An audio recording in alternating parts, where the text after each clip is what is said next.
$707,333.21, and that's with that reduction, total amount. Okay. Yeah, that's what we believe to be accurate, Your Honor. All right. You got that number, Madam Clerk? 707,000. Can you repeat it, please? Would you Yeah. repeat the total? Let me please? double check. $707,333.21 is the total restitution that's owed. The total owed to the amount that's reduced here is total amount owed to Rita Shuck has been reduced to $365,984.57. And that was the only reduction of that amount, because the plea agreement then listed other restitution paid. That's correct. There's other financial institutions as well that are broken down. But That's those where numbers remain the same? those numbers remain the same. The Okay. amount that's changed is the ones I've Okay, all detailed. right, very good. Thank you. If we can call Mr. Jerry Pack. Good afternoon, sir. If you'd raise your right hand and be sworn by the clerk. Madam Clerk. Do you swear or affirm the testimony you're about to give will be the truth, the whole truth, and nothing but the truth? I do. Thank you. Please be seated. Direct your voice to the microphone you see in front of you. It's important that we're able to hear and understand you. And also, there's a court reporter in the back of the courthouse taking this all down, so it's important that they're able to make a good record. Okay. If any of the lawyers object, please stop speaking until you receive an instruction on how to proceed. Is that okay? Okay. You may inquire, Mr. Gillespie. Would you please state your name for the record? Spell it. Jerry Peck, And your last name is P-E-C-K? P-E-C-K, Peck. Okay. And you know Miss Rita Shuck, the victim in this case? Yes. How do you know her? She is my sister. Okay. And where do you live currently? I live in near the Kansas City area, Missouri. Okay. And Miss Rita Shuck, where did she live back in 2019 to 2022? She lived in Destin, Florida. Okay. And you as the brother, you're aware of the issues involved in this case, the offense and the elder exploitation? Yes. Okay. Miss Rita Shuck now currently, where is she? She's in a assisted care in St. Joseph, Missouri. Okay. And she has cognitive issues or dementia? She has the beginnings of dementia that keeps gradually getting worse. Okay. And so you're speaking on behalf of her and the family? Yes. Did you prepare a statement today that you wanted to let the judge know? I have a prepared statement, yes. Would you like to share that with the judge now? Okay. What I have here is kind of a little background of the way it went, and I'll try to shorten it so it's not too long. Take all the time you feel is necessary to explain Anyway. what's important to you. Okay. My sister named Rita, and she was married to a military guy that was in the Air Force. They got married in 41, and he retired in 1966. They bought property in Destin at that time. They both came from farm families, and they were thrifty and knew how to save. During their military service, they moved for every couple of years from time to time, and they would buy a home, fix it up, make it better, reinvest that money when they moved again, buying a little bit better home and fixing it up, and continued that. That's how they built not a fortune, but they built a savings. In December of 1999, they set up a trust with the Northwest Missouri State University, and they created a scholarship fund there in their name that could be used later on, because all that money in the trust would be going back to the college.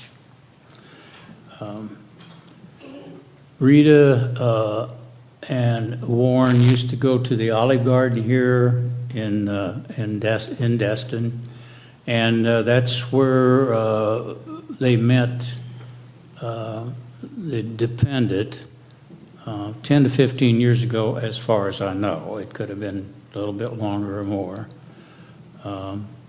Rita's husband passed in 2015, and she at that time asked me to be a power of attorney on the trust, which I did.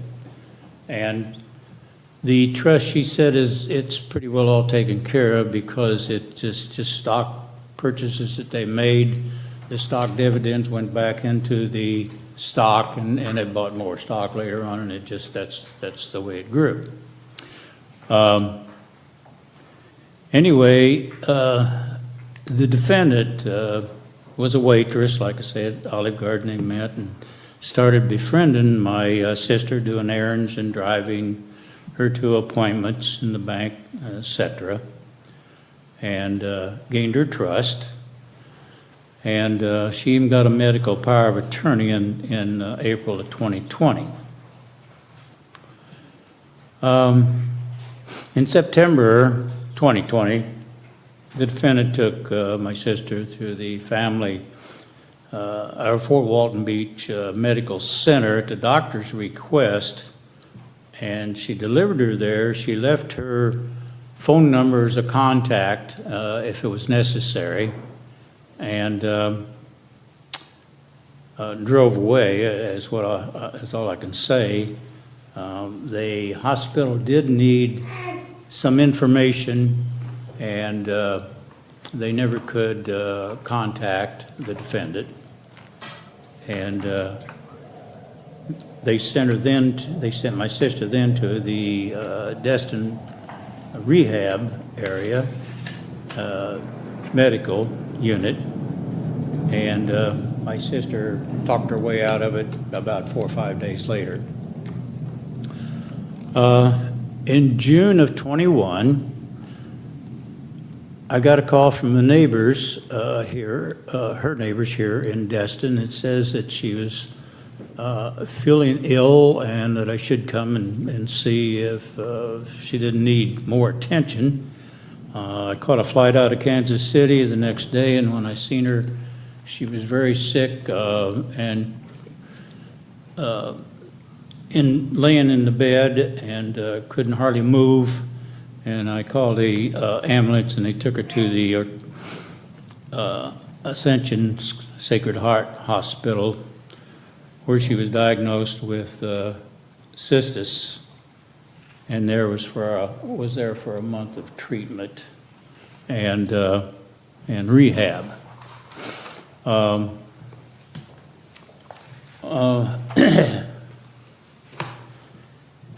While she was here, coming back every now and then trying to straighten the place up and take care of it, I found some paperwork that showed some withdrawals on the USAA May 2020 statement, and it didn't look right, so I called USAA and found out there was 4 deductions made, and that was for about over $180,000 during the month of April, May.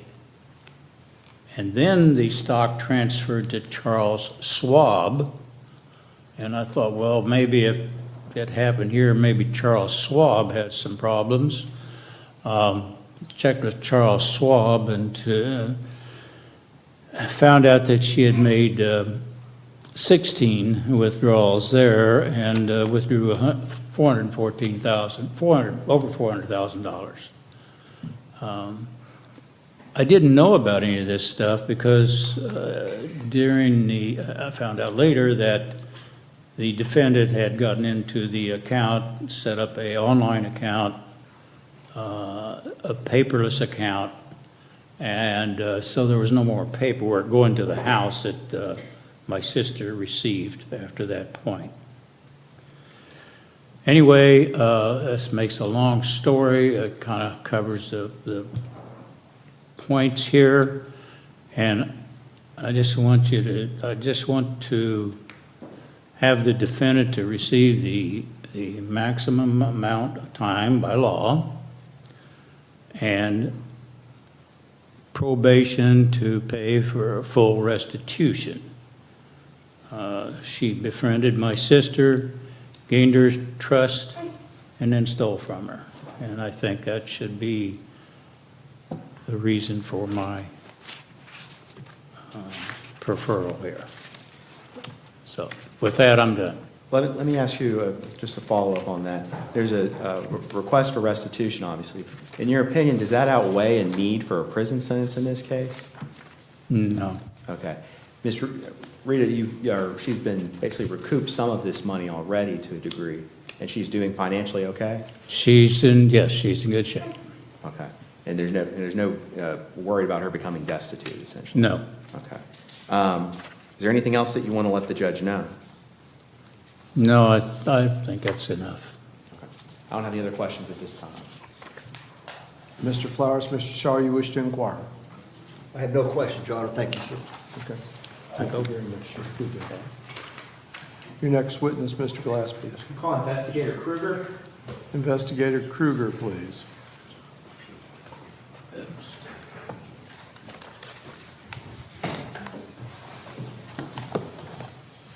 Good afternoon. If you raise your right hand, be sworn by the clerk. Do you swear to affirm the testimony you're about to give will be the truth, the whole truth, and nothing but the truth? Yes, ma'am. Thank you. Please be seated and direct your voice to the microphone. Speak clearly and distinctly so we can hear and understand you. And if there are any objections, stop speaking until you receive an instruction, okay? Yes, Your Honor. Mr. Gillespie, you may inquire. Would you please state your name for the court? Michael Kruger, And where do you work? Okalooska County Sheriff's Office, How long have you been with that office? over 10 years. And what are your duties currently with the office? I'm a senior investigator for financial and economic crime. And how long have you been doing that?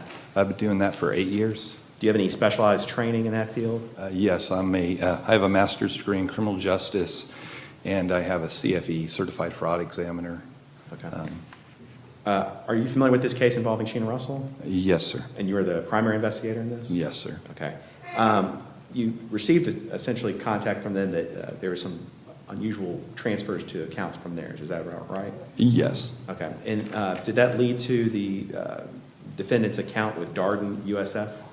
Yes, that was what we subpoenaed, Darden. And you were able then to identify that that money was flowing from Sheena Russell's account, or I'm sorry, from Rita Shuck's account into Sheena Russell's account with Darden? Yes, starting with USAA and then Schwab. And that was a large amount of transfers? Yes, sir. Okay. Can you kind of detail some of those? Or- Yes, from March until May was USAA. There was 4 of them. It was close, but above 160,000. And then after that, from Schwab, it just escalated 400 and something thousand. And the items that were being purchased were trips to Disney. They went to Utah, Colorado, ski trips, Washington, D.C., the Atlantis resort in the Bahamas. So you did some review of that, and it appeared to not be for the benefit of the victim. Yes, definitely not for the benefit of the victim. And you obtained some certified business records from USF, is that right? Yes, sir. Those were basically the recordings, and then these, or the bank records, but also some recordings, is that? Yes, correct? customer service recordings. Okay. And and you reviewed those customer service recordings? Yes, sir. And what is Ms. Sheena Russell on those recordings? Yes. What does she detail on that?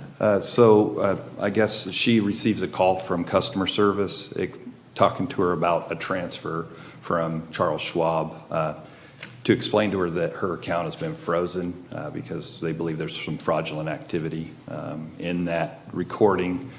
She's talking to Sheena about it, and she asks what's the nature of these transfers, and she said, well, we're in business together, and that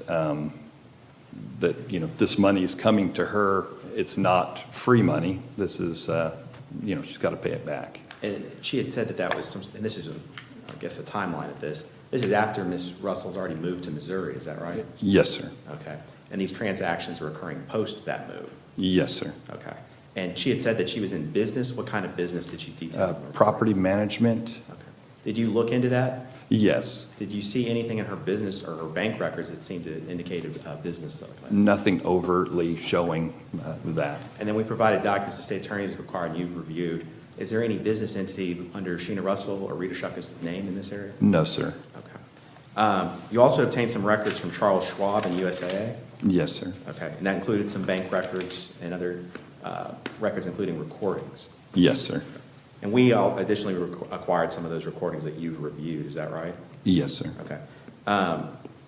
In those recordings, does Rita and Sheena Russell appear together? Or- Yes, at the very beginning, it's, Sheena's on the recordings. It explained to them that she's assisting Rita to try to figure out, I think it was, the first one was how to cancel a auto insurance payment because her auto insurance had been dropped. And then following that, it was, how do we get access to the account for her because they needed to get money for her assisted living. During that time, she's on the phone with Rita, and Rita says, yes, you can talk in front of her. And when they're verifying Rita, though, Rita is actually giving her passcode to get into the account and other personal information in order to access the accounts.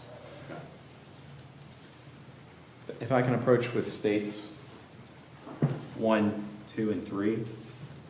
Granted.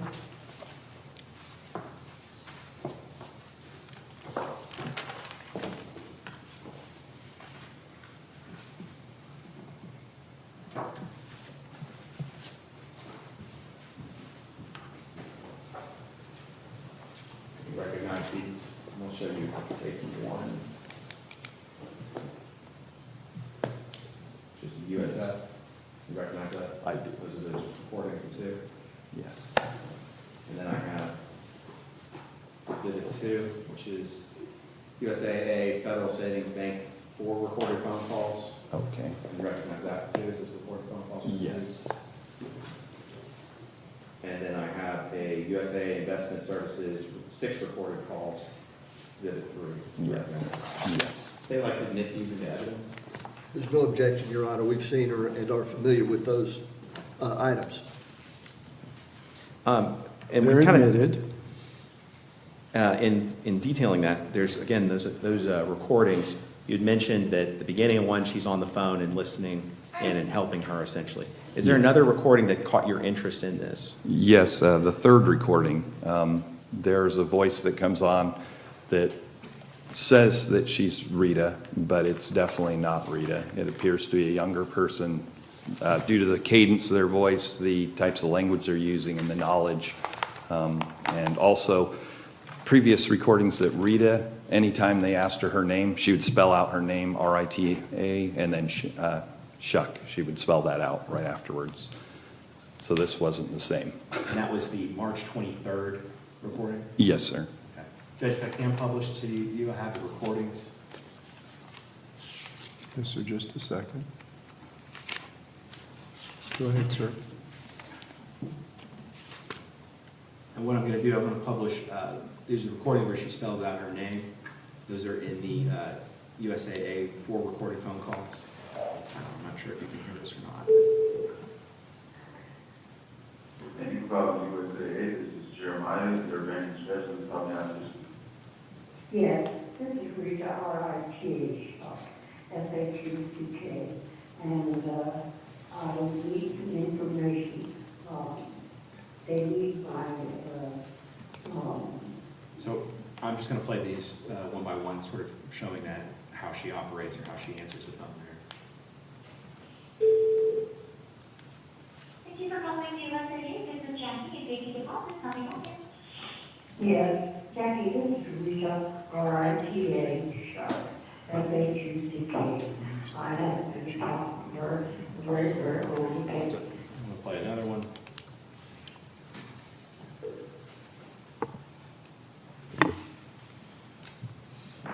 Good morning. Thank you for calling. Thank you for calling USAA. My name is Paul, I'm a specialist today. Who I have the pleasure of speaking with? Rita, R-I-T-H, S-H-U-C-K. Okay, thank you. So now I'm going to play the ones where she appears to be with Sheena Russell. I'm going to play the one that's marked March 10th.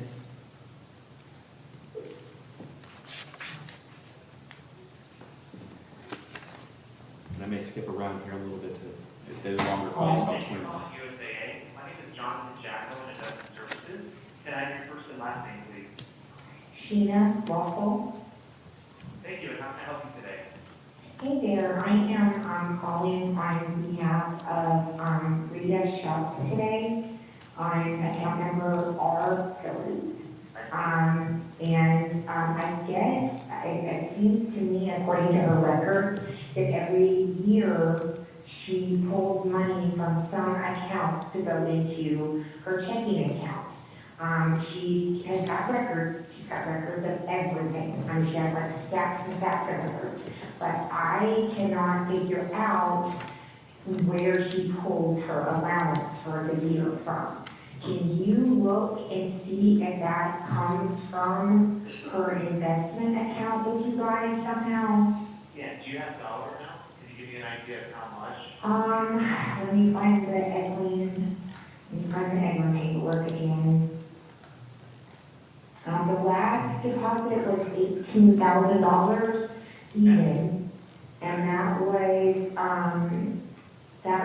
in November of 2019. Okay, perfect.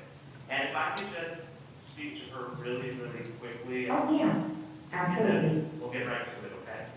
Yeah, absolutely. Hang on 1 second. Hey, Miss Rita? Hey, honey, you fell asleep, huh? No. The guy from USAA, he needs to talk to you just to verify that it's okay that I'm representing you, okay? All right, let me turn the TV down. Okay, all right, here he is, okay? Hello? Hello, this is Jonathan Jacko with USAA. Can I have your first and last name, please?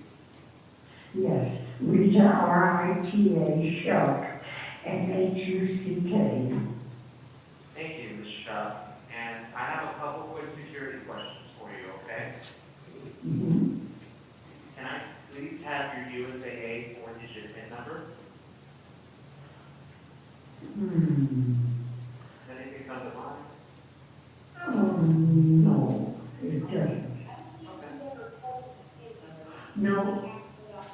Let's do this. Can I have your phone password that is Japanese wildflower? Yes, that is correct. Can I have your phone password? Ms. Shuck, that is Japanese wildflower? Yes, that is it. Oh, Japanese wildfire, excuse me, I'm sorry, it's, oh my God, widow's tears, I'm sorry. Thank you so much. Let's see what else.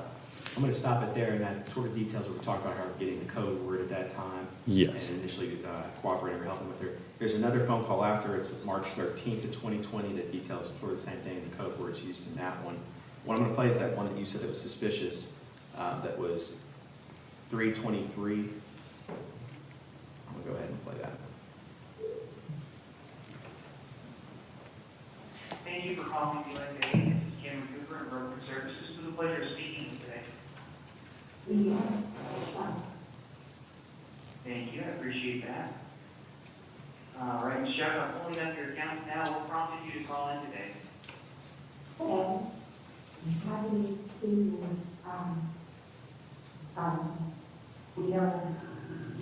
I'm old, I'm a little bit older now, I'll be 90 from summer, my next birthday. I've lived a long time, and I'm having to, start having, in-home help. And that's rather expensive, beyond what my insurance will cover. So, I didn't anticipate necessarily living to be this age. And so I'm having to pull money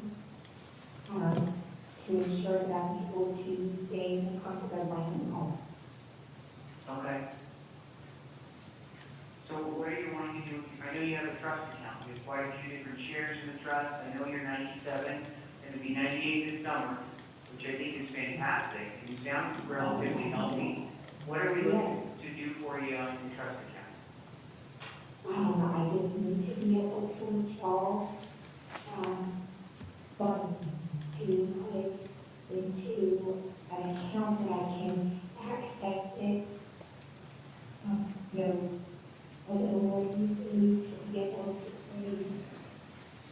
to pay for these services.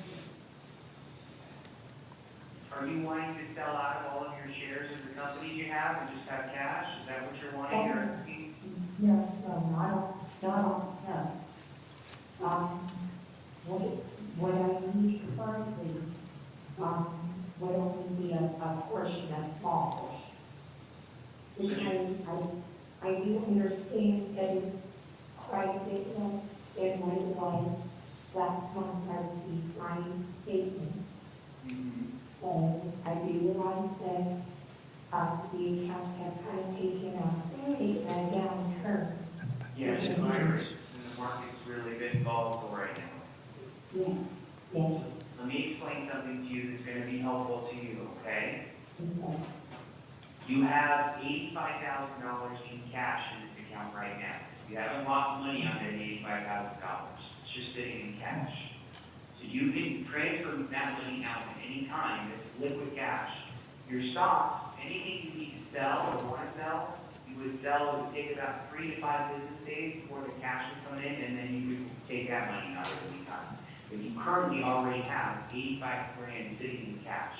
And here's something that's going to be helpful for you, that may be helpful for you to think about.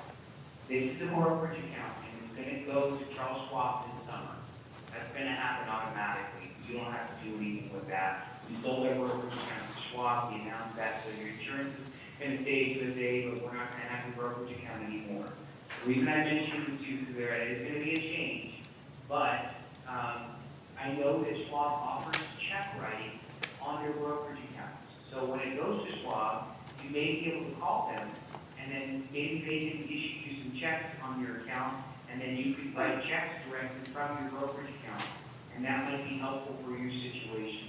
Because right now, we can't give you checks to this account. We don't have the capacity to do that at USAA now. So we would have to transfer any money you want into a checking account. But this, your situation with what you're looking for. I'm going to go ahead and stop it there. It goes on for a while. There's some more kind of summation-wise this. Eventually, did she ask for $75,000 to be brought to her or sent in a check? Yes, sir. Okay. And there were some problems with that in subsequent calls. Essentially, if she wasn't able to get into the P.O. box and access that check. Yes, she was on the phone with USAA. At first, she didn't know the number for the P.O. box, which he provided to her, and then she said, go ahead and send the $75,000 to the P.O. box. But then after, I guess, the check must have got there, realized because it's in the trust name, she wasn't going to be able to cash it. So in a subsequent conversation, she opens a checking account, and then they canceled the other check and then was able to transfer that money into that checking account at USAA. And that money from USAA then went to, Darden, and yeah. that was her account. So that Yes. further gives you evidence that that was her that was doing that. Yeah, directly to her account. The last portion of the call is one of those other calls that she calls in. There's a portion where they ask for the code word. I'll play that about 1 minute and 30 seconds. Judge, may I be heard? Yes, sir. And it's in the form of an objection. Here's some things that are absolutely unrebutted. There's an agreement with respect to the amount of restitution. That's not in question. We're not going to raise that, and the state knows that we've cooperated fully. She's taken responsibility because she's entered a plea in this matter. We're not seeking and will not seek to take the position that this was an unsophisticated act by the defendant. We're not going that route at all. I don't know the purpose of this. This might be something that we would hear at a trial, but a plea's been entered. Responsibility has been taken. And so we object because it's unnecessary to hear this. I don't know what purpose is being served given the cooperation and the plea that's already been entered, and there's no mystery as to the amount of restitution. And the purpose for this is it's aggravating, Judge. It shows the length of deception that went through. This didn't occur over one day, as you're saying. It's not unsophisticated, but it wasn't a one-off experience. It wasn't a one-time event. It wasn't one accident in the sense of things. It also shows it's aggravating. It's her impersonating it. It wasn't some other mode. It took deception. I think it's important for the court to hear that for exactly the reasons of purposes for sentencing, which is, again, it's aggravating in my mind from the state's perspective, the way that's done. The last portion of this recording is just what she details the code word that she had previously heard. That's the purpose of why I presented this. It shows it was deceptive. It was done over the course of a whole month, these recordings, and additionally the other subsequent recordings previously. When she went to Missouri, when the victim moved to Missouri, she continued to lie about it at that time and said it was a business entity that was going on. I think it's highly important to see, for purposes of sentencing, the defense's argument that she's cooperative. I think it shows it's deception. I think it shows that there's aggravating things that occurred in this case that the court needs to hear to be fully aware of what occurred in this case. So I think it is relevant for those purposes. That was the information, she pled guilty. Does the defense intend to exercise the reservation provided in the plea agreement to seek a departure? Yes. Okay, overruled. Again, the last portion, I believe, and I kind of already detailed it, is the final recording on 3/30/2020. Essentially, they asked her for the code word, again, kind of further. All right, so, okay, then to verify really quickly, both, you have both passwords here again. It's Japanese sea creature.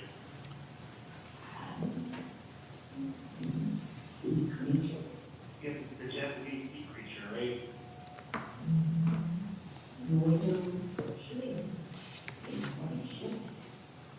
And in that, they asked for the sea creature, not the sea flower, and she indicates it's the widow's tear. Yes, yeah, it should have been, well, she was, I believe, the only one prior to this in the recordings that was heard would have been Japanese wildflower, which was widow's tears. What they're asking for in that is Japanese sea creature, and in one of the recordings that Rita had with USAA later, she actually remembers it, and it starts with an O. I can't remember it. It is a Japanese word. So, yes, but she wasn't supplied that prior, so she wouldn't have that information. And this money, you went through some of those records as well. What was it mainly spent on? Trips to Disney, trips to Vail and Utah, Dollywood in Pigeon Forge, DC, Bahamas. I have no other questions at this time. Do you wish to inquire? Your Honor, I have no questions of this witness. Thank you, sir. Thank you. Thank you, sir. State's next witness is Amy Martin. Amy Martin.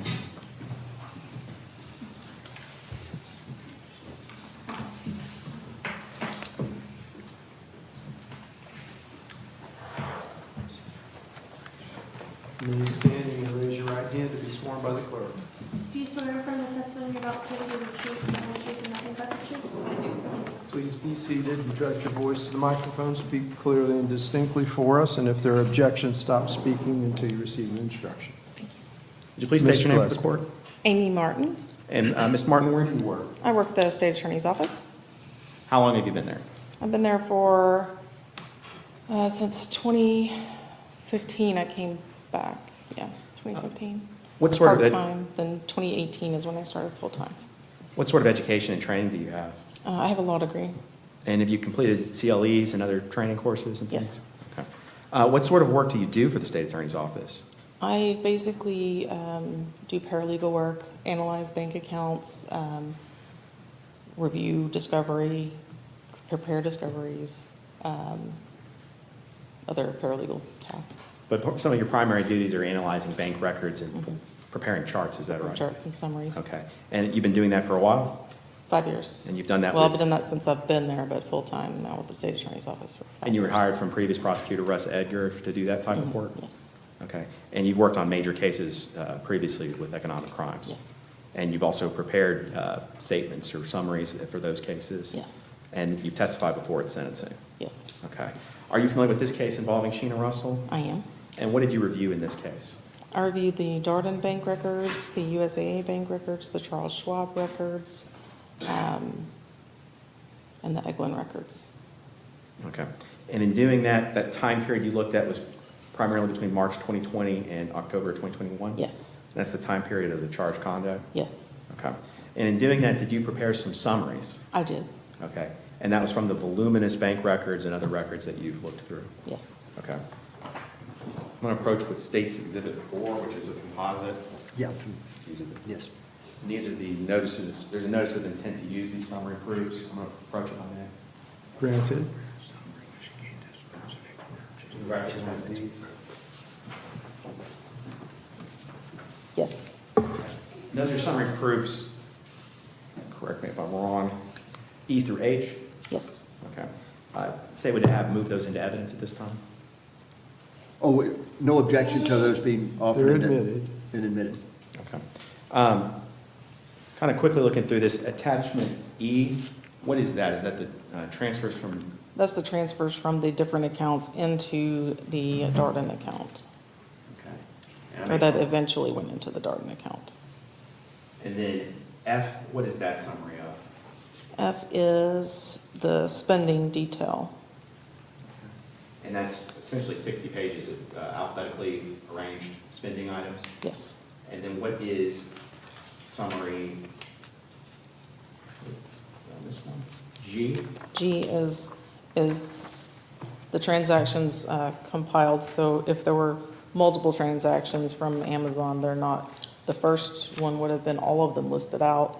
This one is just, it just says Amazon, and it has the total of all the ones that And were from then Amazon. attachment H of this, H is sort of further breakdown into categories. of Categories, time.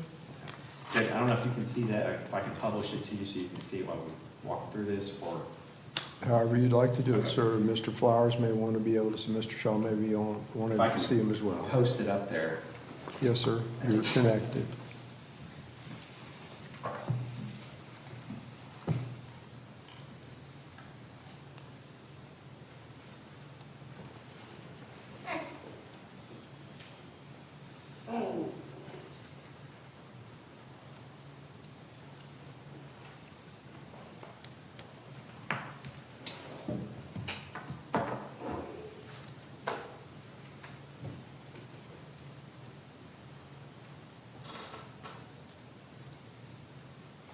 Should be up. Well, I see your computer, but That's not, apparently not mine. One second. There it is. Okay. There's a problem. All right. And this is attachment.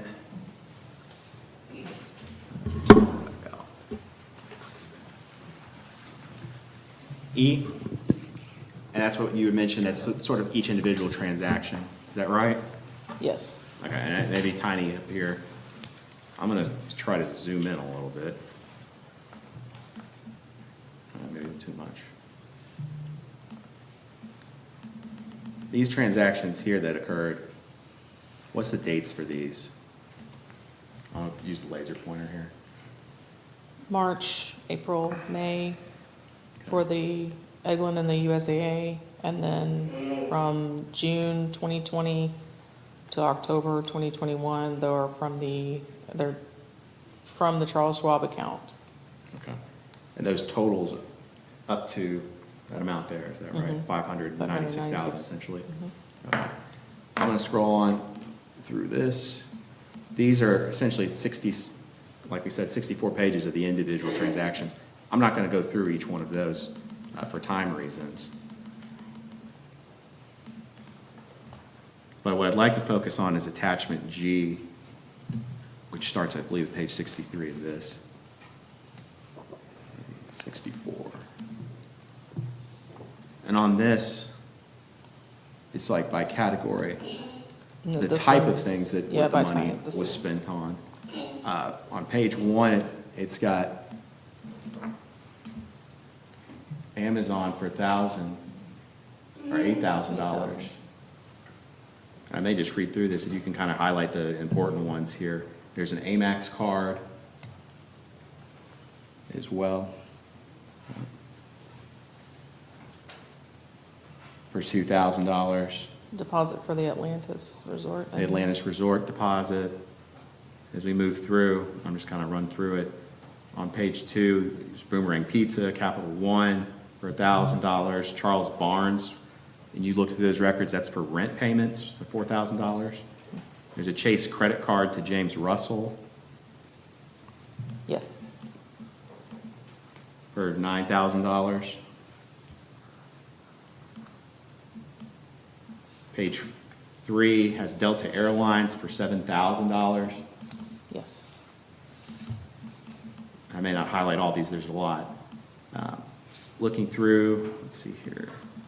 Maybe move on to page 5. There's a car payment for $3,000 Yes, and that was for for. Hampton Hyundai. Hampton Hyundai, it was back up on page 5, you passed it. Yep. And the memo on the check for that was a graduation car for Riley. Okay. And then you have a Gulf Power bill Yes. as well, Yes, about $4,000. yes, And that's the totals that were spent on that. Yes. There's also, I'm going to kind of fast forward a little bit here. Page 7 has Patty Dive. That was dive training. Patty America's Inc. is a dive center. Okay.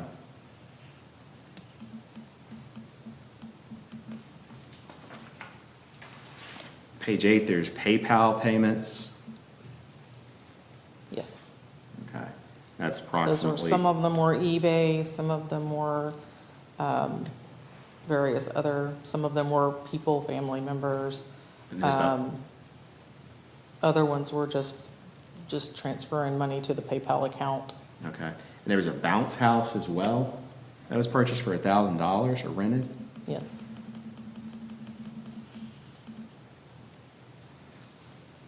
Can you see the playhouse, PlayStation? I imagine Ms. Rita Shuck didn't play PlayStation. There's Quality Roofing, which was roofed, and that was looked into, and that was the roofing on their house? On the Burton house. Okay. You passed the reliable land and title. And what's important about that? That was the Burton house. Reliable land and title, that was payment for the house that they currently live in now, is that right? Yes. Mhm. That's $60,000. And that money came from Rita Shuck. Yes. Okay.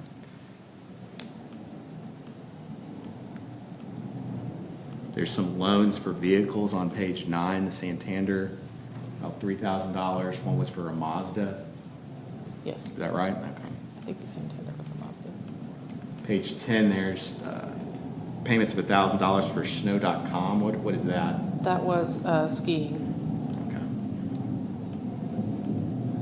Sprint and wireless bill? That was for, under the name Brian Russell. There's a large one on, to SunTrust Bank as well for $31,000. Do you know anything about that one? That was a car purchase of Volvo. A Volvo? And then on page, I'm going to skip to page 11. There's a lot of loan payments in here as well. I believe there's $15,000 for a Super Ford, Yes. for $6,000 Ford for a Mazda, F-250. Avenger, and then there's a lot of transfers for loans as well. Yes. And then as we kind of mentioned, attachment H breaks down those into other categories. What were the significant amounts essentially spent on? There was at least $51,000 spent on vacations. Up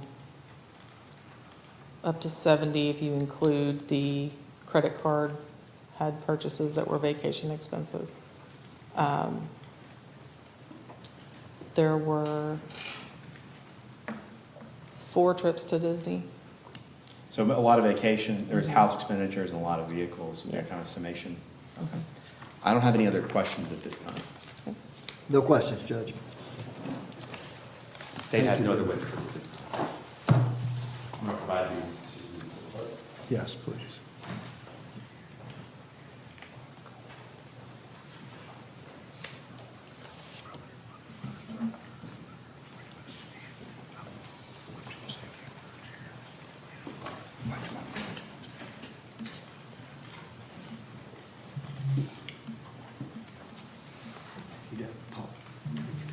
Yeah, and state has no other, we just have argument, no other witnesses or evidence at this All time. right.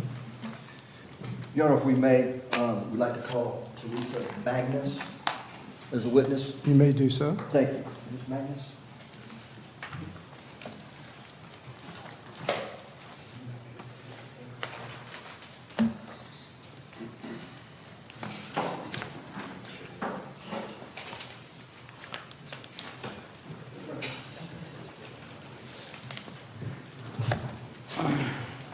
Move space.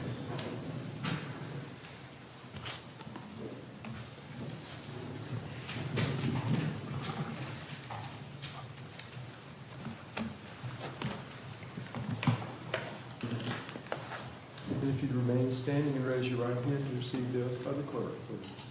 Do you swear or affirm the testimony you're about to give will be the truth, the whole truth, and nothing but the truth?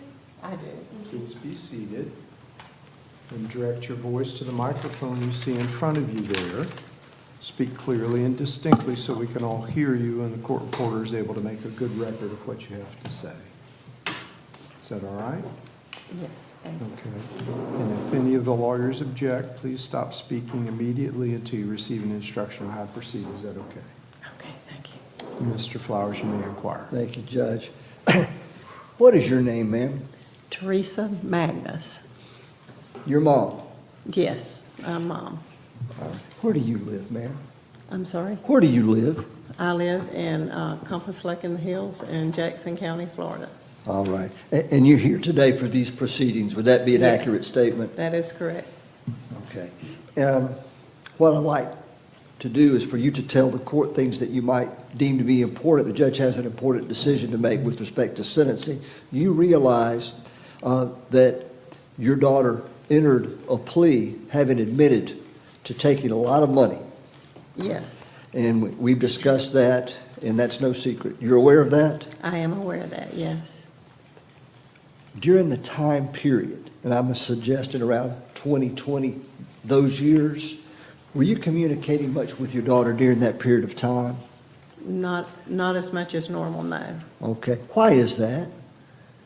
Her daughter had died, my oldest granddaughter, and she just went into a very dark period there. She was on a normal basis. She would call us on a daily basis to check on us, myself and her dad, and she would communicate with us frequently, let us know what was going on in her life. And there would be periods of time during that we'd really get worried about her because of the lack of communication. That was unusual. That was very unusual, yes.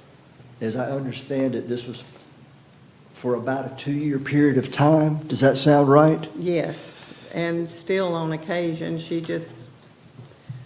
her grief, I call it grief, gets Yes, deep ma'am. enough that but at least now she will say, I just don't feel like talking, instead of just not communicating. You became aware of this situation. How did you become aware of it, ma'am? She told me, All right. And she admitted to you that she yes. messed up or Yes. made a mistake. All right.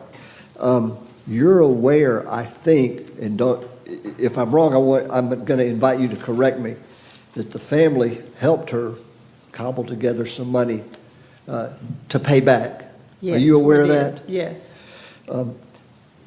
Is your family, and I know your family's here today, is your family supportive of her, yes, we are very supportive. Everyone that could come. knowing what Did she come did, today. knowing what she did was wrong? Yes, because it's uncharacteristic. You don't condone it, do you? No, I very much expect, as does the state, and we have agreed that there's money that's owed, that she Yes. owes. Your family, I think, is going to try to help her, but you don't have the ability to pay it, do you? no, sir, I do not at this time. In the event she continues to work, and she is working, is that right at this time? Yes, she is working. In the event she's able to work and pay the money back, would you help her along the way if you could? Oh, absolutely. But times are tough. Absolutely, I would, yes. All right. Having raised her, or the things about her character that you knew were growing up that seem inconsistent with what we're talking about here today, It's very inconsistent with what we're talking about today. would you be kind enough to tell the court about that, please? Yes, from the time she was a teenager, anything that she wanted that was above a normal expense for that age group, we would give her the option of either not doing it or earning at least half of the money. and we would match the rest of it. She did that when she was wanting scuba diving lessons. She had to earn the money to buy her equipment, and then we would pay for the lessons. She did that also when she wanted to take a trip with the last year in junior high, she wanted to go on the 11th grade trip down to the Florida Keys with the marine biology class. Yes, ma'am. And in order to do that, it, at that time was $750. And we promised her that we would pay half of it if she would earn the rest, because you had to put 50% of it down. And we did, and she did earn the rest of it, so she was able to go on her trip down to the Florida Keys. And Based on what you're telling the court, it seems to me that this period of time, and you've heard and are familiar with what she did, seems really out of character and totally unusual based on the daughter that you raised. If Am I understanding that correctly? if she had not have told me what she had done, I would have never believed it. When she- Because I know that Yes, ma'am. it's very uncharacteristic. When she did tell you, Yes. and she did, right? Yes. Was she sorry about it? Oh, absolutely. All right, It was one of the hardest things she had to do, was tell me that. all right. But she's still your daughter and you still love her, Absolutely, she is, she always will be. but she did the wrong thing, didn't she? Yes, she did. All right. Your Honor, those are my questions. Mr. Gillespie.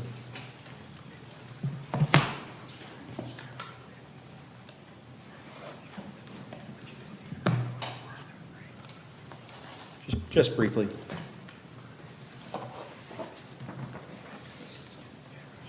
Ms. Magnus, correct? Yes, When did her daughter pass away? Was it in May of 2020? no, it was before that. When was it? It was in, gosh, my husband just passed away.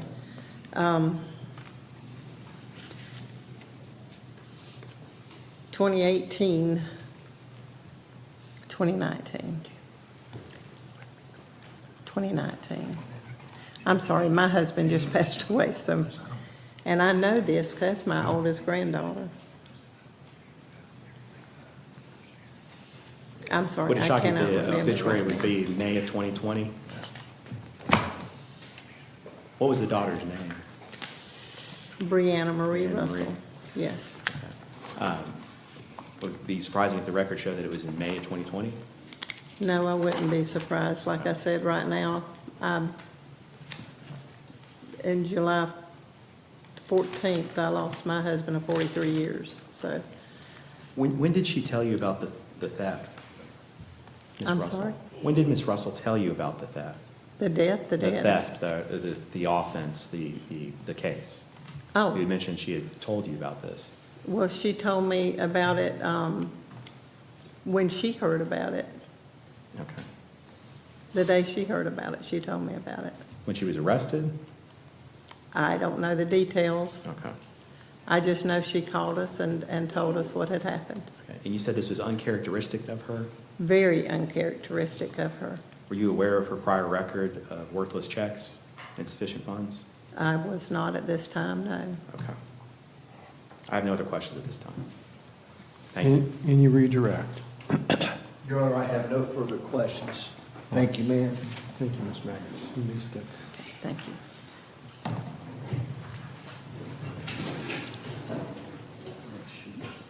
Give me space.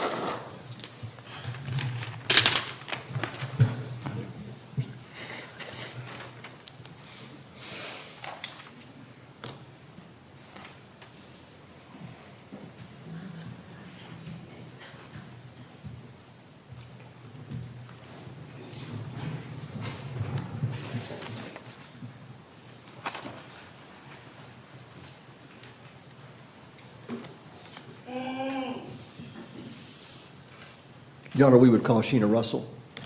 Sheena Russell.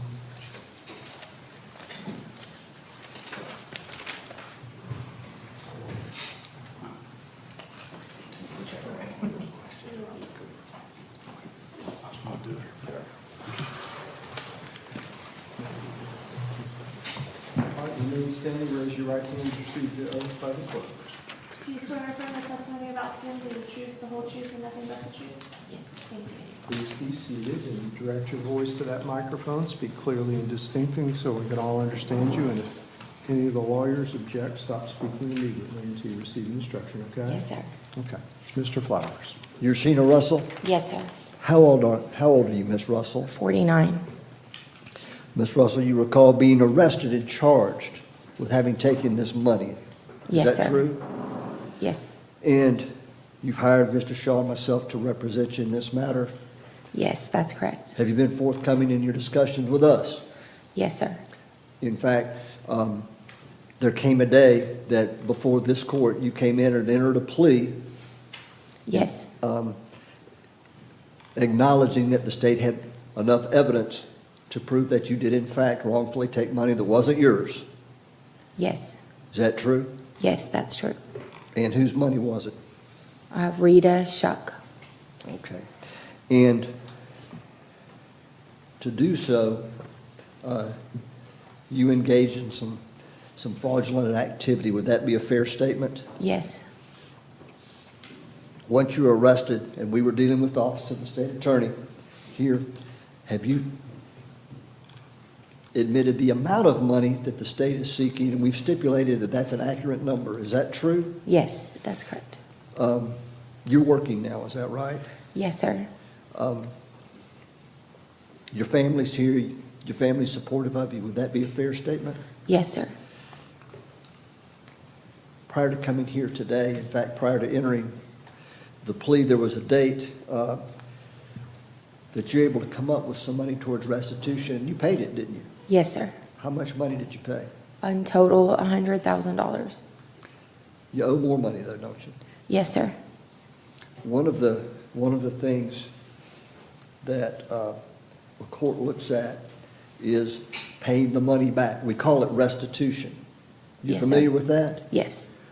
Do you believe you should make restitution or pay back the money in this case? Yes. And if ordered to do so on a monthly basis, will you do so and make a payment every month? Yes. In the event you're working, you take money out of every check. Would you do that? Yes. Ms. Shuck didn't deserve to have her money taken. No. How do you feel about that?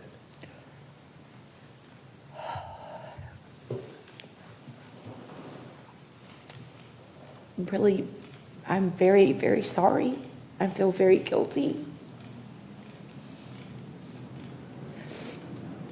It makes me feel like a really bad person.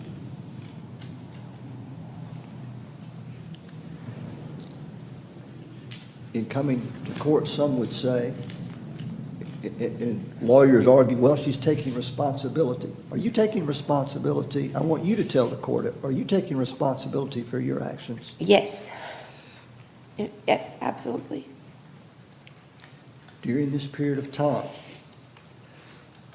the early 2020s, that time frame that I think the state was educating the court or further educating the court about what was going on, if anything, in your life that may have affected your decision-making?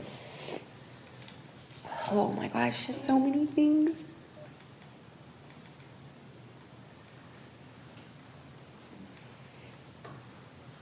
Well, I'd like for you to tell us about them, please.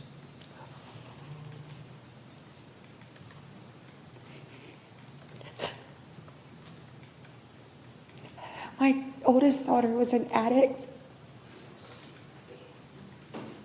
I worked really hard. And I paid for insurance, and she wasn't 26 yet, so she was gonna be going off the insurance. But even when we tried to get her help, it was really expensive. She was in a treatment facility? She went to 5 different treatment facilities. She had wound up losing her children, my grandchildren. And she was living in her car in Pensacola. And she needed a lot of help, but she also finally in 2019 was really trying to do things for herself and stay clean, not relapse. Now, when was that time period, please? It was 2009. So when she was living in her car was the beginning of 2019. All right. She was wanting to go back on a treatment. It's called a Suboxone treatment. And it's pretty expensive. Like even with our insurance, it was like constantly, I was having to like call and ask for help to pay for it from my parents and my parents-in-law. It was like $1,000 a month for the prescription itself at that time, and like $370 for the doctor's appointment itself. And you had to go one time a month. And this is your daughter that needed this, is that my understanding? That's correct, yes. She had been on that treatment previously and was seeking to go back on it because she was really scared that she could not stay clean without it. So, and she was living in her car, and she wanted to be able to get clean, get her own place, have a job, be able to be stable so that she could at least even be able to see her children. At the time, she was only able to see them through visitation, like at the Families First Network. And that was pursuant to a court order, is my understanding. That was Am I a right court about order. that? Yes. All right. Now, Yes. one of the things that Mr. Gillespie and the witnesses have pointed out is the amount of money. It's a large amount of Yes, money. sir. But he also pointed out, and I want you to talk about this, where the money was spent. Yes, sir. All right. I'll take a topic. I think they listed a topic, quote, vacations. Yes, sir. Who went on those vacations? The kids, grandkids. These are your daughter's children? Yes, that's correct. Okay. And there were a few of those, is that right? That's correct, yes, sir. We all want to know, why'd you do that? Oh, that time is very, very, very surreal. But I became kind of hyper fixated, and this is me looking back. And I'm still working on it with my counselor I understand to try that. to understand what all happened Well, and my thought We want you to tell the processes. judge what you believe the truth is. What do you believe? I thought the world was ending.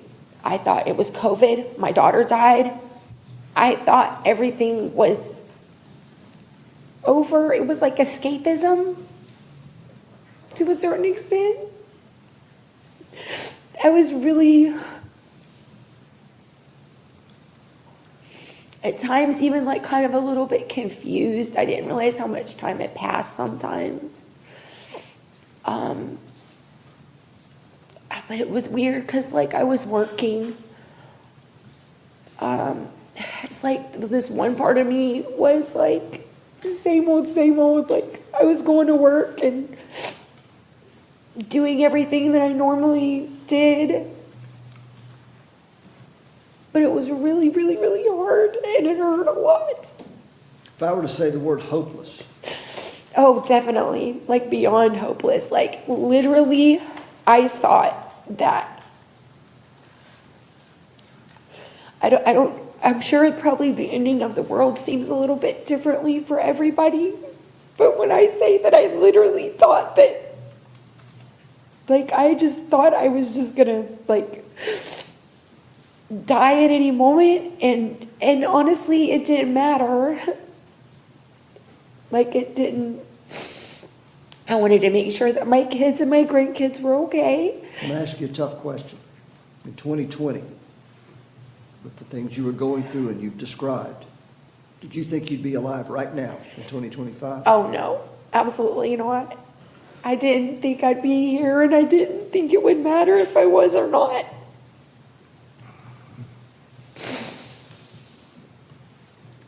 Mr. Gillespie did what I believe would be a fine job of presenting the numbers Yes, sir. and what they were spent for.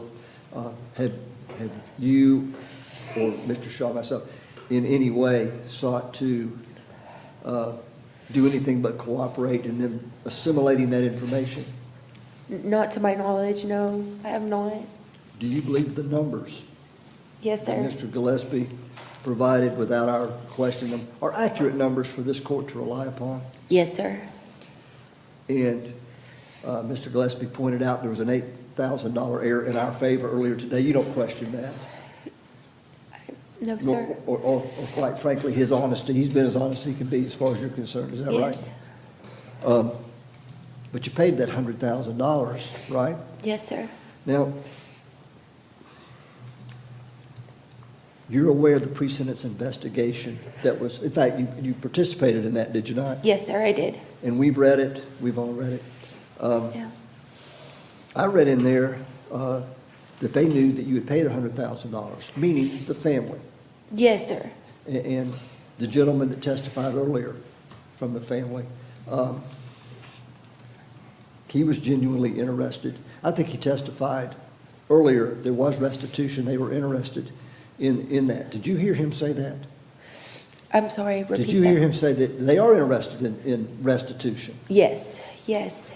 But I believe he said also, and correct me if I didn't hear this correctly, that he was asking for the court to give a maximum prison sentence. Yes, sir. Do you remember in the PSI where they said they might not want a maximum sentence if you paid them more money?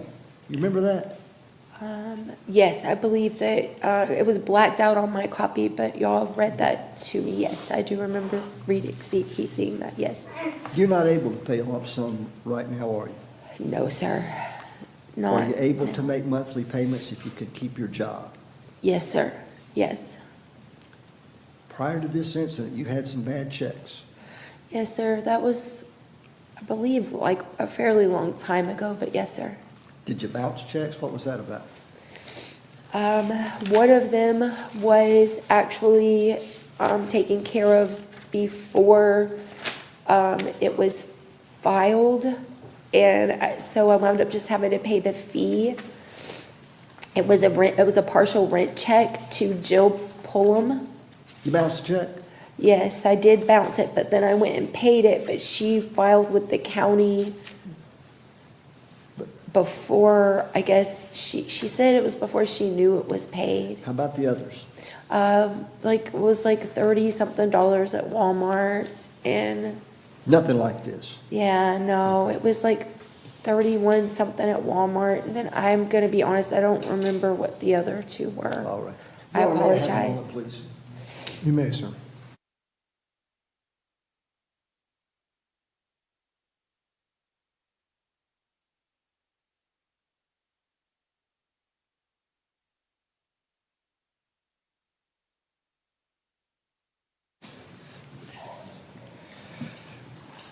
Now, you knew that I was going to ask you questions today, but Yes, sir. likewise, I believe that you had written something also. I did, yes, sir. Do you have that with you? I do, yes. Would you like to read your statement that you prepared Yes. for the court's consideration?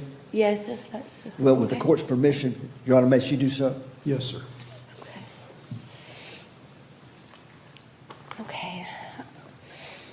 Your Honor, I wanted to keep my statement simple out of the utmost respect for this court and for all parties involved. I have always believed in perseverance, hard work, and integrity, but there are moments in life that change you at the very core. Several years ago, I faced events that shook my faith in everything. I truly felt as though my world had ended. In that time of crisis, I found a like-minded friend, and the storm we were both in clouded my judgment. I have not yet fully returned to the person I was before. I stand here today before my family in this court, taking full responsibility for my actions. I can only describe that period as an alternate reality, one where my sole focus became making sure my children and grandchildren would be okay, even if I didn't believe I would be there myself. Over these past 5 years and 4 months, I have reflected deeply on my choices, searching for understanding. That reflection has shown me that you must truly know yourself to own your mistakes and to ensure you never cause harm to yourself or others. I have never held harmful intentions toward anyone. And I am making a conscious commitment to keep that mirror in front of me, to hold myself accountable every day. The truth is, I had been carrying hurt for a long time. I have always worked hard for what I wanted, but especially after losing my daughter, Brianna, I felt life owed me something.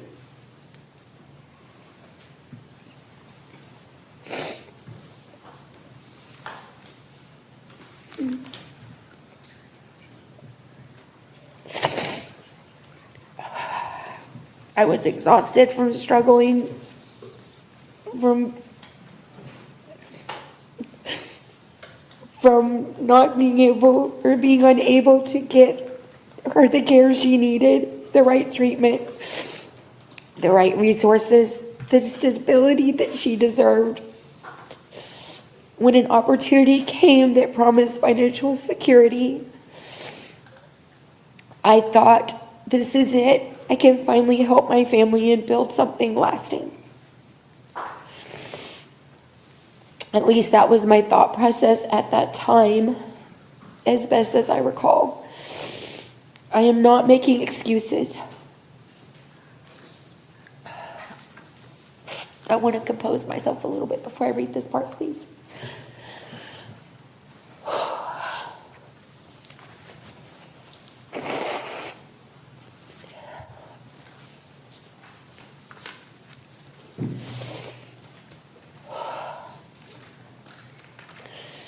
I am not making excuses.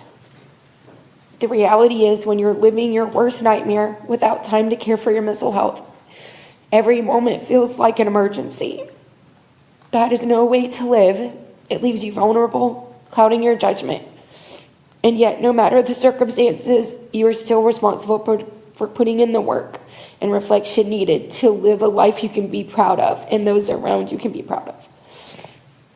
Your Honor, I'm here today owning my mistakes, accepting my responsibility, and committing to building a better, more accountable life. I will carry these lessons with me always.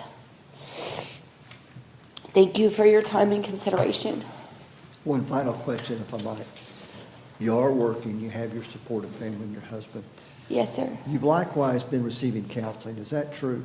That's correct. I had a little bit of a lapse in it, though, because I did not have health insurance for a while. But the health insurance I have right now, it's a $10 copay, so it's very attainable now. You're sorry about what you did. Yes, very. And I own that. Your Honor, those are my questions. Thank you.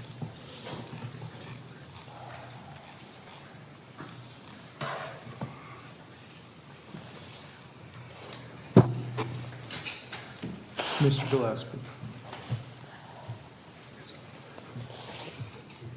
Mr. Russell, I have a couple questions for you. I know it's difficult at times, but most can be answered with a yes or no. Yes, Some will sir. require some more explanation, though. How long did you know Miss Rita Shuck? Since 1996. And how did you know her? I was a waitress at the Olive Garden in Fort Walton Beach, Florida at that time. I was pregnant with Elspeth. I was pregnant with my second daughter. How often would she come in? During that time, her and Warren would come in, regularly enough, but after I had Elspeth, I actually moved away. But how long would you say you had a relationship with Miss Rita Shuck then? Like a friendship? Oh gosh, that wouldn't have been until, like, where we were like friends, until 2005. So over 20 years. Yes, sir. Okay. Why was it at this moment that were you aware that she had all this money? No, I mean, she was thrifty, but at the same time, her and Warren both, they helped people. So, I mean, she never really talks about it or anything like that. And she always liked to wear her thrifty clothes and her beads and all that stuff. And she was really proud of recycling and upcycling. She was very, very much into the Japanese culture as far as that goes. So it wasn't until March of 2020 that you started taking this money out of the accounts, is that correct? I'm going to be honest, I don't remember the exact date. Okay. Your daughter passed away in May of 2020? That's correct. It was May 23rd, 2020. Okay, and that was you on the audio recording that we heard earlier, is that correct? Yes, sir. And that was you impersonating her, correct? Yes, sir. Okay. Yeah, I don't recall, I mean, I recognize my voice, even if I don't recall anything else surrounding that. And you'd mentioned, and we kind of walked through that, some of it, you spent this money on trips and other things such as that, restaurants and other items. Yes, sir. Anything that was a special occasion, especially, I tried to, make it, like I said earlier, it's really weird. I was like, normally you plan for the future, and it just was like, all we have is right now or something. I don't know. There's money that was spent on vehicles as well. Yes, sir. Do you know how many vehicles you purchased? Well, we already had vehicles. Okay. Was there a Volvo that was purchased? Yes, sir. I do. Yes, I have a payment on that vehicle. Okay. Yes. And a Mazda? We already had the Mazda. Okay, there was payments for that, though, is what I saw in the records, and also some service charges. I remember seeing it, but I'm gonna be 100% honest. I don't remember the details of that. Do you still have these vehicles? Some, yes. How many vehicles Oh, do the you have? Mazda and the Volvo, yes. How many vehicles do you have currently? Just those two, and then my husband's work truck. Okay. And you, where are you living currently? At Burton Circle. Okay. And that Yes, house sir. was purchased with money from Rita Shuck as well? She did gift us some money to be able to go ahead and get that, yes. Okay. And you still reside in that house currently, correct? Yes, that's correct. We don't really have any other choice at the moment. If I could sell it, if I could liquidate it, I would, to be able to, that's the ultimate goal. What's preventing you from doing that? We had an SBA loan to repair the house, and they only care about the storm damage part. There's we wouldn't be able to, with the cosmetic things that aren't complete, we would not be able to get enough money currently to pay that SBA loan and be able to have anything of substance. There's 2 SBA loans that are attached to the house as liens, is that correct? It's one, it just was modified to complete. Once they kind of got into looking at more damage, there was water damage like in the walls and stuff, because it took so long to get the roof repaired. So originally, the SBA loan was a certain amount, but then it had to be modified to finish those repairs. Okay. But yes, that is the lien. Did you ever reach out to law enforcement to talk about this case? An investigator called me. I think Investigator Kruger called me. Did you speak with him? Yes, I did. Did you refer him to an attorney? I did. Originally, I had went ahead and hired an attorney when I was informed of the investigation, because I didn't really understand what was happening at first. So I hired an attorney in South Florida, and they had told me not to answer anything or talk to anyone. Have you answered or talked with anyone about these charts or money or anything else until today? Oh, yes.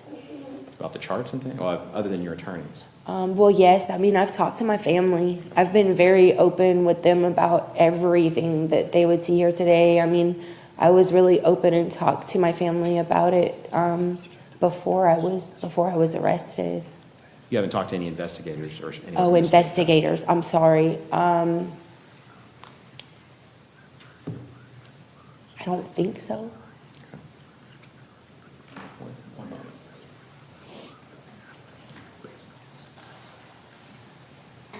No further questions. Thank you.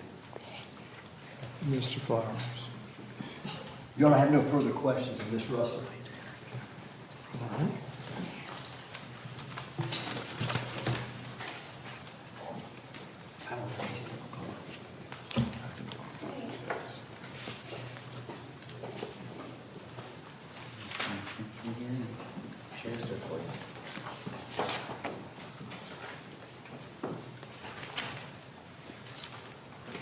Your Honor, we have no further witnesses that we wish to present. I don't know Mr. Gillespie's position. We would anticipate making comment to the court. Judge, I have two affidavits that I provided previously with Mr. Flowers as well that are basically letters from the Department of Corrections. I'm not sure exactly which, I didn't hear exactly which parts that he's looking to depart or what reasons he's looking to depart, but they cover sort of mental health and physical aspects that are covered in the PSI. I'd like to introduce 5 and 6 as the affidavits for that. Yeah, one's for mental health and one's for physical. All right. Judge, we've no objection to states 5 and 6 being admitted. And if I could, Mr. Gillespie asked a fair question with respect to the mitigating circumstances that have been clearly testified to, and I'll point them out. The need for payment of restitution, which was outweighs the need for prison sentence, was consistent with Mr. Peck's comment in the PSI and her desire to make restitution, and that's our position.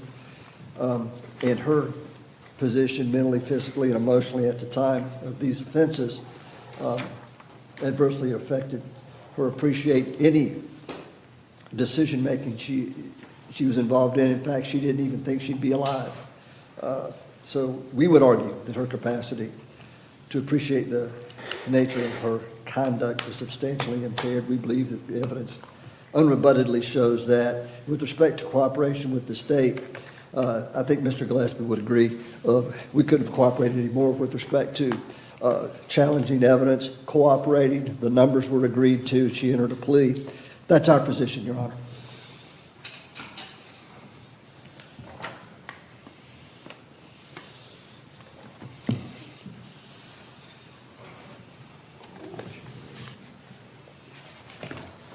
And again, we have no further evidence that we seek to present.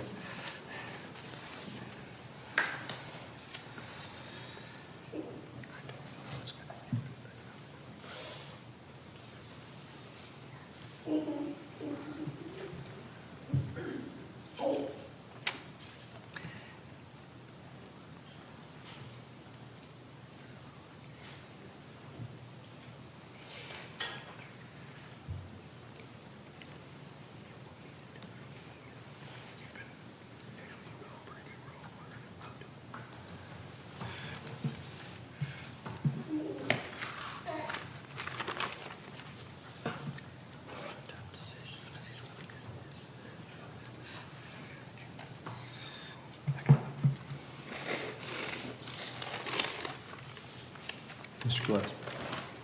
Judge, I think, I don't know if I should address the departures first or just kind of give overall, but looking at this case, this is a case of elder exploitation.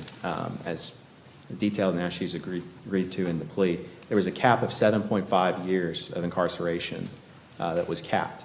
Part of that, and as noted in the plea, the defendant did provide $100,000 in restitution immediately for that.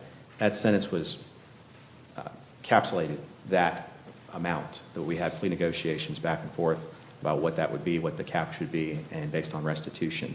As you note, there was discussions about that restitution. Well, let me restate to be sure I understand. You're saying that the payment of that amount of restitution is what resulted in the agreement of the state to grant the cap of 7. That's correct. Okay. It's detailed in the agreement itself, that that's the cap and that's the I'm restitution. sorry to interrupt. Go ahead. Just sort of addressing it, the overarching thing, this is a large amount of money that was stolen from an individual victim that was over 98 years old, I believe, at the time of this. It is a significant amount of money, over $500,000. It's not a small amount of money that's involved with this. And looking at whether to depart, court has to look at first whether they can depart, whether there's been competent substantial evidence or evidence that was proven at court today. And then the second part of that question is, even if it was proven, should the court do that?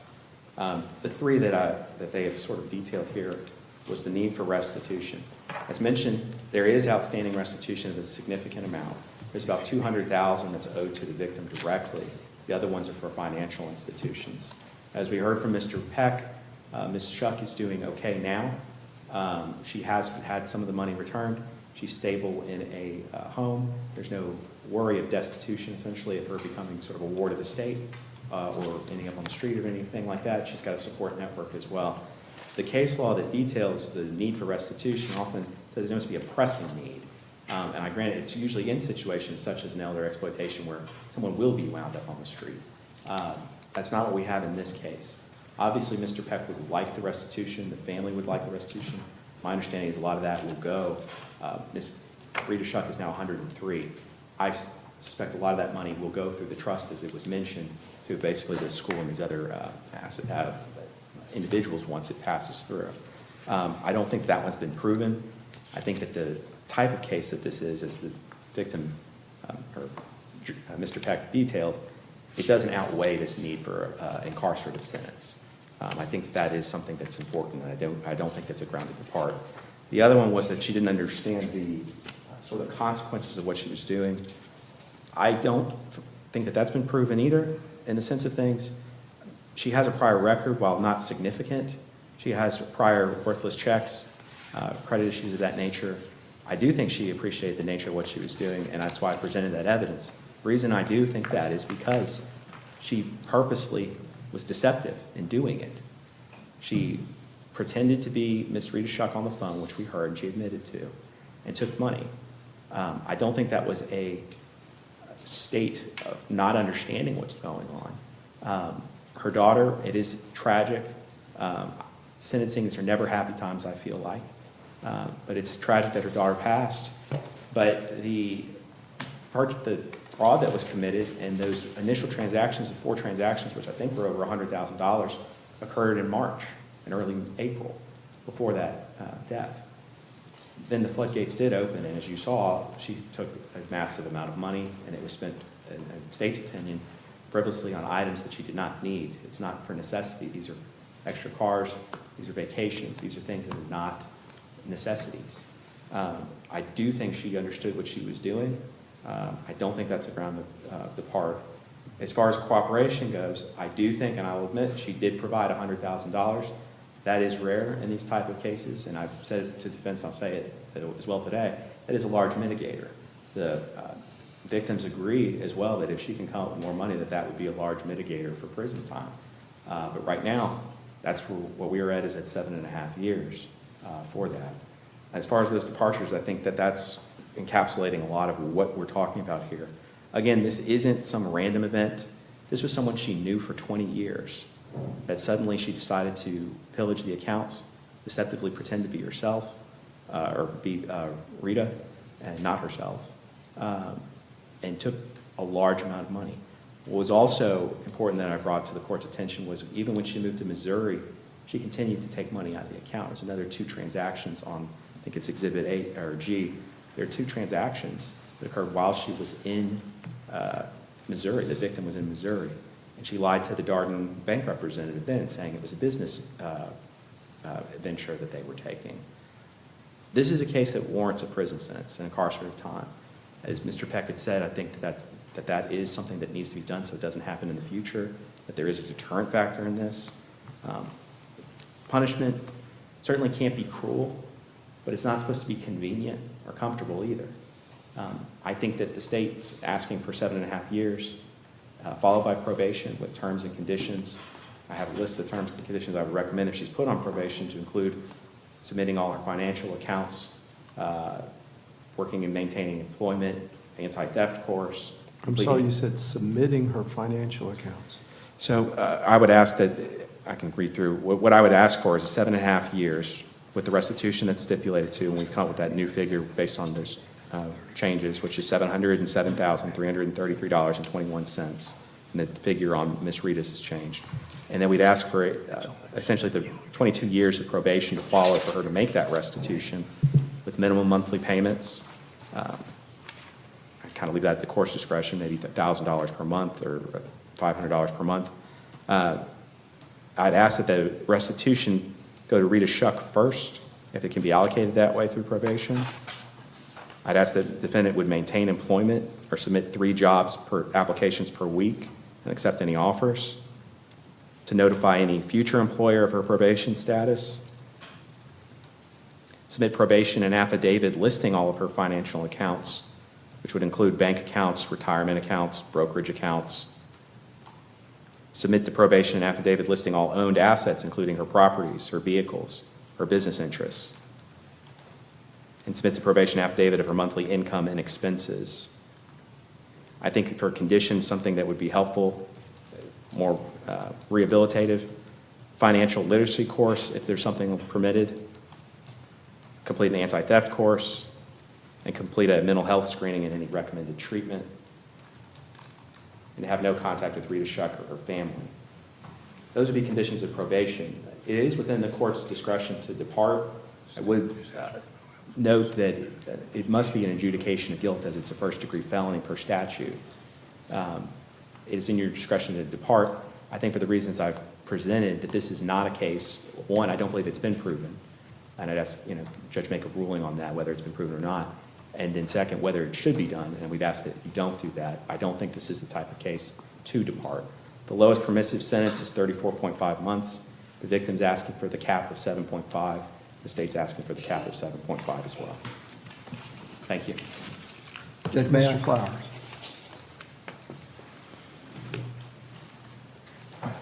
First, I think it's accurate for the defense to present that the 34.5 months guidelines, which is the bottom end of the guidelines, does in fact take into consideration all of what the state has argued to be aggravating factors in this case, and that's the law, and that is clear.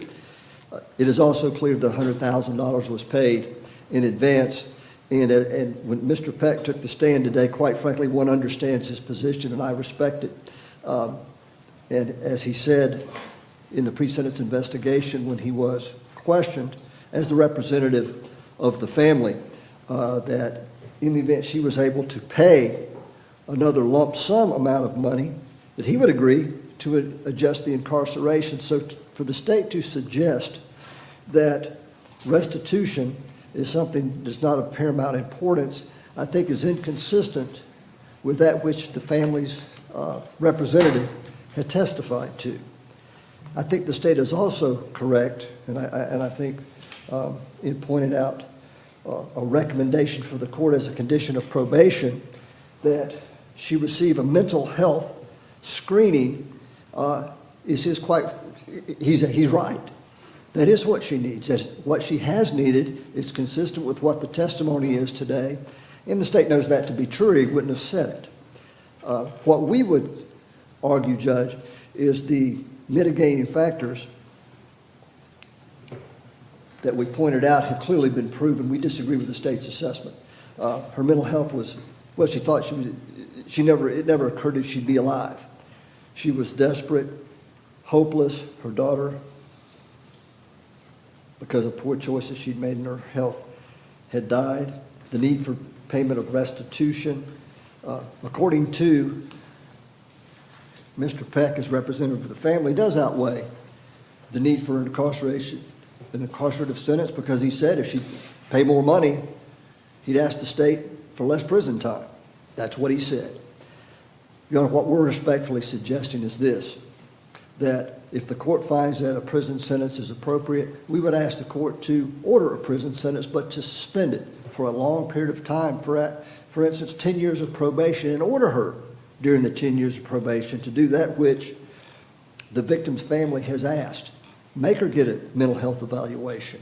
See to it that she's working, and see to it that on a monthly basis she does what she has already begun doing, and that is pay this money back. Judge, we respectfully suggest that the defense has proven the mitigating circumstances.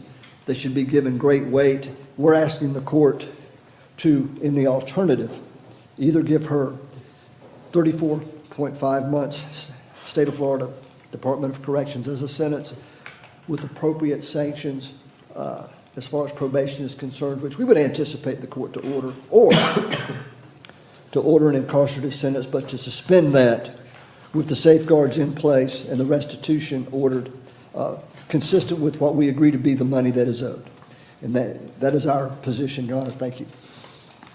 Now, Mr. Flowers, you do agree, though, for the court to give a suspended sentence under the circumstances presented, I would have to make the finding that you had met the criteria for departure, right? And that it was appropriate, right? Yes, we believe that we've done both, and I do agree with that, with the court's assessment of the law. I believe you're accurate, Your Honor. All right. All right. Anything else, Mr. Gillespie? Judge, I can't remember if I submitted the Did we get affidavits. the up here. affidavits, I Madam have them Clerk? right here. Okay. Those are the ones If I you- saw? You Very tender well. those to Madam Clerk, please. Judge, I think, I can't remember if Mr. Flowers got first right, but just an abundance of caution, make sure the record's clear on that. I did provide those affidavits. Department of Corrections has, included in those affidavits, sophisticated or detailed policies as far as treatment plans and everything else that goes with mental health or even physical health. There might be something detailed in the PSI regarding that. And the other thing, I'm not sure if I hit it, and I'm just an abundance of caution to lay the record. As far as the cooperation, as I mentioned, she never really reached out. My understanding of the case law is that cooperation needs to be more than just entering a plea. There needs to be some, she never reached out to law enforcement, those sort of details. I will say, again, as I've said before, she did provide $100,000, but I don't believe that meets the criteria for cooperation in the sense of things. The downward departure criteria for cooperated to resolve the offense is not making a plea. That is cooperating before the plea to resolve the offense. It's not making a plea. So that downward departure criteria has not been met. The court's listened carefully to the testimony of the defendant and her heartrending circumstances of her family situation. I was just, Mr. Flowers knows, we've done this for a long time, and we hear lots of stories. And this one has been a difficult one to hear the circumstances of the defendant. With that said, though, that set of circumstances, based upon the prevailing case law, the court does not believe meets the criteria for a departure on the capacity of the defendant to appreciate the criminal nature of the conduct or to conform that conduct to the requirements of the law was substantially impaired. The prevailing case law would not support that finding.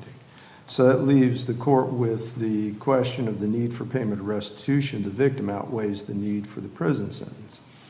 Once again, the prevailing case law is that the question is the need of the victim is really the question. And here the victim's representative has indicated that the victim is in a position of not, I mean, it's hard to say nobody needs $500 and something thousand, but the defendant is not destitute where the need for a monthly payment of restitution would make the difference between the victim being a ward of the state and living a decent lifestyle, which has been testified to the victim's representative. And contrary to what I hear the argument, I read again the PSI, and the victim's approach has been that they would consider as additional mitigation a lower sentence if additional lump sums were paid, but that's not where we are, and the victim's representatives have been consistent that they believe that a prison sentence is appropriate. So the court does not believe that any of the mitigators have been met to the preponderance of the evidence. And so the court does not believe that the court has the ability to depart downward. Now, assuming I'm incorrect about that, I would then address, even if they had met one of those criteria, whether the circumstances were appropriate. After hearing all the evidence that I've heard today at the sentencing, I do not find that it would be appropriate to depart downward under the circumstances presented. I don't feel like the circumstances presented here over a period of 19 months, the defendant in this case took an average of almost $31,000 a month from the victim. And although I suppose one could argue some of the payments were for circumstances that would support reasonable needs, the prevailing testimony, the overwhelming testimony is that it was spent on things that were of not a durable nature, that were frivolous, considering the defendant's otherwise modest circumstances, and just wholly lacking of any regard for the circumstances that she placed the victim in. So the court would not find that it would be appropriate to depart downward under the circumstances presented. So with that in mind, if you'll present yourself in the lectern with your client, please, Mr. Flowers, Mr. Shaw.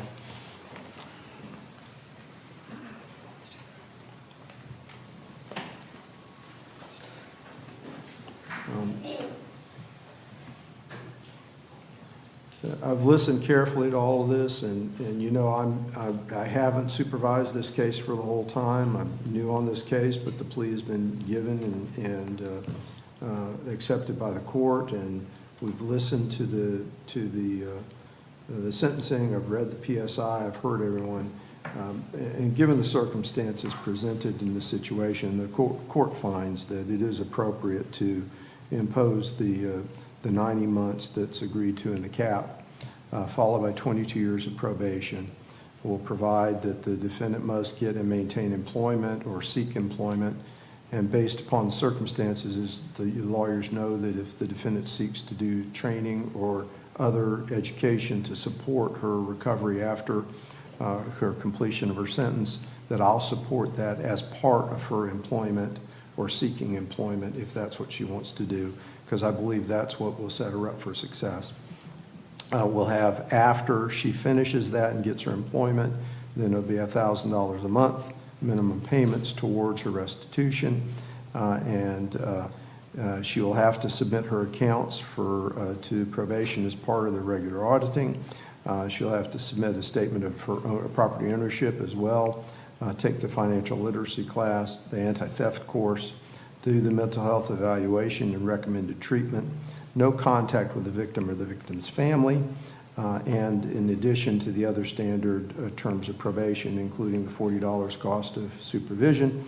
And what are the appropriate fines, fees, and costs, Madam Clerk, in this case? $515. $515 in this case, the fees and costs.